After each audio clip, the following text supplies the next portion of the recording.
In this video, Alireza Firouzja destroys Hikaru Nakamura as black in the 2024 Global Chess League with some next-level chess. In the game, Hikaru opens 1e4 best by test, and Alireza responds 1c5 to Sicilian Defense. Now from here, Hikaru knight to f3, d6, Alireza perhaps heading for a knight or variation, but Hikaru's having none of it. He plays bishop b5, the Moscow variation, giving the king a check and forcing out either bishop d7, knight d7, or knight c6 from Alireza. Now here, knight d7 on the board, Hikaru castles, a6 from Alireza, kicking the bishop back. Where does the bishop go? The best square is d3. Surprisingly, the bishop goes here, and then white follows up with the idea of c3, bishop c2, and d4. But instead of that, in the game, Hikaru has a different idea in mind. He goes bishop to e2. What's his idea? Well, black goes knight to f6, white goes d3, then b5, expanding on the queen side for Alireza, and here Hikaru shows his big idea. In this position, b5 is a little bit premature, and you can try to punish it with the very early move a4 here.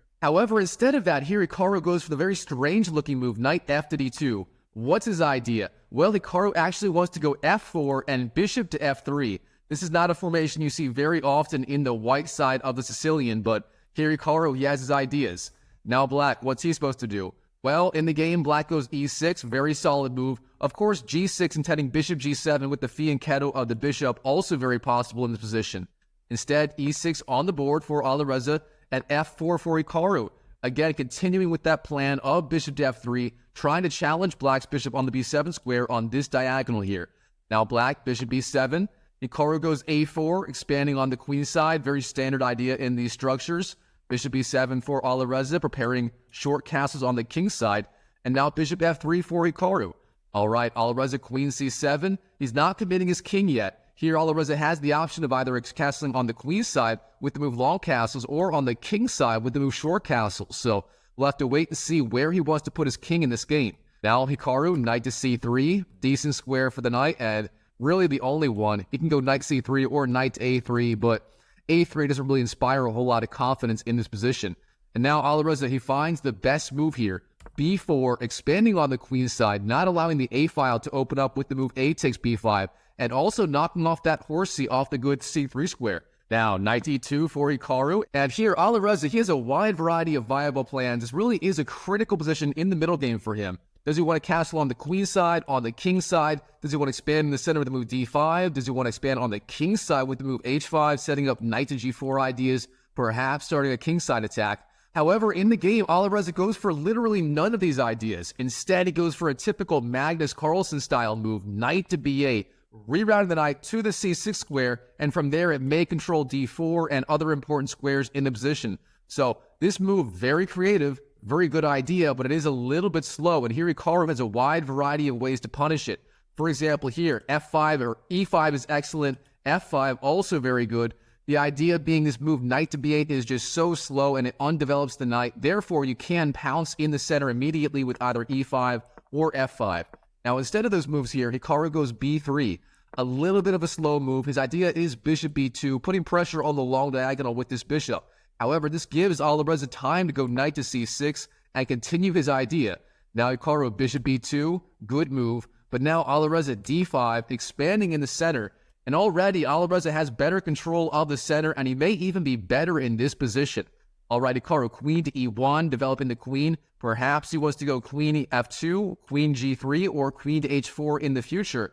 And now Alireza, where does he put the king? Now the safe move, of course, is going to be short castles, putting the king opposite white's king on the g-file. However, instead, Alireza is in a fighting mood. He actually castles long on the queen side. Now we have opposite sides castling, and this means both sides are theoretically going to be attacking on opposite sides of the board. Now Hikaru queen to f2, again continuing the development of the queen. King b8 from Alireza, good prophylactic move. Rook a to e1 for Hikaru, developing the rook. There's no real way to open up the queen side, so Hikaru does have to try to find play on these e and f files here, so rook a e1, definitely a good move. And now Alireza plays a very strange looking move to me, king to a8, further getting the king off the b file here. However, again, this move a little bit slow. Perhaps instead something like h5 immediately would have been stronger. Now, king to h1 for Hikaru, same idea, getting the king further away from the middle of the board.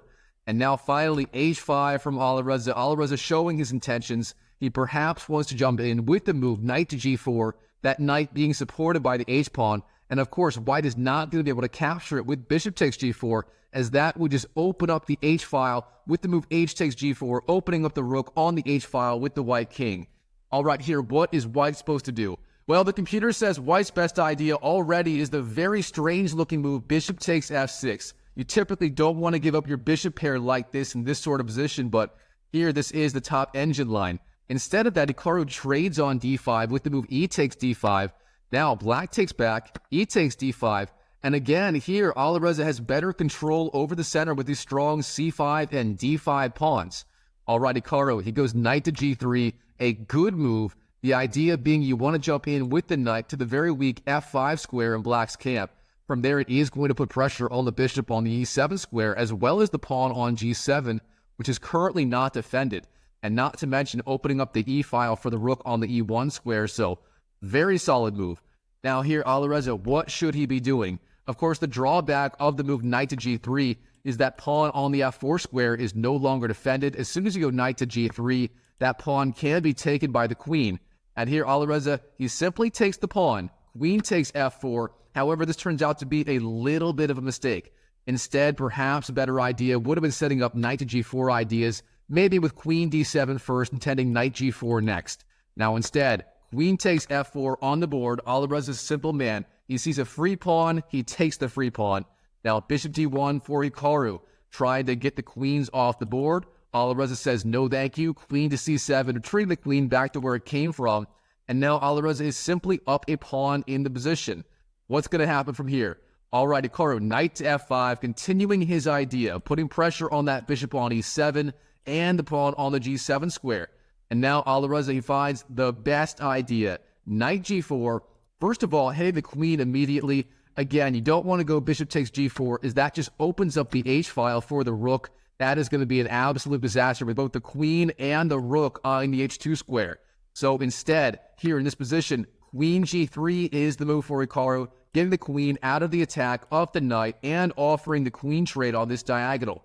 Here, Alireza, he takes the queen trade, queen takes g3 on the board, h takes g3, and now Alireza's one big problem is how do you defend the bishop and that g7 pawn? He finds the best idea, bishop to f6, and after white trades the bishop, bishop takes f6, he recaptures with the g-pawn, g takes f6. Of course, this is the better recapture. You don't want to go knight takes f6, as then knight takes g7 wins back the pawn, and here Hikaru is dominating with these rooks on these open e and f files. Instead, g takes f6, Alireza willingly damaging his pawn structure. However, there's no good way for Hikaru to take advantage of it. So now Alireza has a clear advantage in the endgame with that extra pawn on the king side, 3 versus 2 for Hikaru. Now let's see if he can convert this advantage in the game. Knight to f3 for Hikaru, bishop c8, putting pressure on that knight on the f5 square. And here Hikaru makes a very big mistake. Knight to e7. This move looks logical, trying to activate the knight, and if black takes it, then you recapture with the rook, and that is what happens here. Knight takes, rook takes. However, here Hikaru might have missed this idea for Alireza. Bishop to e6, a very strong move. Now the rook is trapped on the e7 square. There is nowhere for it to go. So, knight h4 for white, his idea being knight to f5. Again, activating the knight on the f5 square. Very good idea. However, knight to e3 for Alireza, forking both the rook and the bishop on the d1 square. The rook has to move. Then Alireza takes the bishop on the d1 square, rook takes, and then rook h to e8, forcing the rooks off the board. The rook obviously cannot go anywhere else. If it goes to c7, it will be trapped sooner or later by ideas like king to b8. So, rook takes, and here we have an endgame where black is up a full pawn, and he has the bishop versus the knight. That is going to be a very large advantage for Alireza. Now, rook to e1, pinning the bishop on e6 to the rook. Of course, bishop d7 and other ideas are possible, but instead here Alireza finds a stronger idea. King b7, immediately activating the king in the endgame. Of course, there are no checkmating threats, so Alireza trying to bring his king towards the middle of the board as fast as humanly possible. Now, king g1 for Hikaru, rook g8 for Alireza, targeting the pawn on the g3 square, king f2, king c7, knight to f3, and king d6. So we're seeing the completion of Alireza's plan. King b7, king c7, king d6, and now the king is very, very well centralized in this position. All right, from here, Hikaru knight d2, then bishop g4, and knight to f1. So Hikaru trying to reroute the knight, potentially to the e3 square, trying to control g4 and perhaps d5. Interesting idea, a little bit slow. And here Alireza just jumps in with the rook to the g5 square, rook g5, defending d5 preemptively, and just a better square for the rook overall. Now knight to e3, threatening the bishop. Black wants to keep that bishop on the board, so Alireza bishop e6, a good retreating square. Now rook h1, of course putting pressure on that pawn on the h5 square, but the rook defends from g5 perfectly. And now king to e5, a very aggressive move with the king by Alireza. Perhaps he wants to go king d4 and then king c3, taking advantage of these weakened dark squares in the white position. Now, rook h4, this controls the fourth rank, stopping king d4 ideas from Alireza. But then bishop g4 blocks the rook. Very good move. Now, king e1 for Hikaru. He is playing purely defensively at this point. There's very little he can do actively. And here, Alireza, he finds the key idea to break through in this position.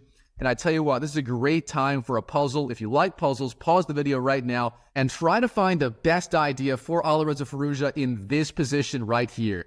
All right, I hope you found it. If you did, you deserve 3 Happy Meals, my friend. The key idea for black is going to be f5, and that is what Alireza finds. The idea being, let's just wait and see what it is. Rook h1 for Hikaru. Again, Hikaru just playing waiting moves at this point. And then bang, f4. The key idea for Alireza, trying to break through, trying to get rid of those double pawns on the f-file and creating more weaknesses. Now, knight takes g4, rook takes h5, white winning a pawn. However, bang, king d4, Alireza infiltrating with the king. We now have a rook and king endgame with the king coming to the c3 square. This is going to be incredibly difficult for Hikaru to defend. All right, rook h4 offers the rook trade, but Alireza does not accept. Rook takes g3, giving up the pawn on the f4 square, but he doesn't care because the king jumps into the c3 square, threatening king takes c2. If that c2 pawn falls, then the pawns on d3 and b3 will also be vulnerable. White can obviously not allow that. So Hikaru, rook to f2, defends both the g2 pawn and the pawn on the c2 square. Good move. But then Alireza, f5, bringing in the f pawn. He understands, I can draw arrows here. He understands if Hikaru takes the pawn on f5, then rook takes g2 or king takes c2 is going to be absolutely devastating. Therefore, the rook cannot take the pawn, and Alireza is free to march that pawn down the board. All right, king d1 for Hikaru, but then f4 on the board. Alireza continuing the march of the f-pawn.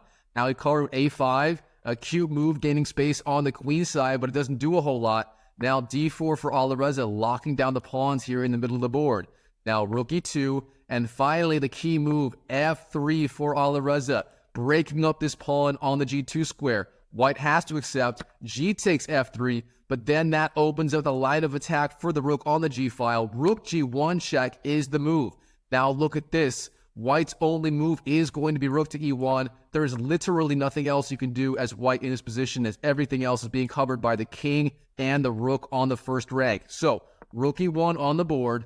Alireza takes the rook.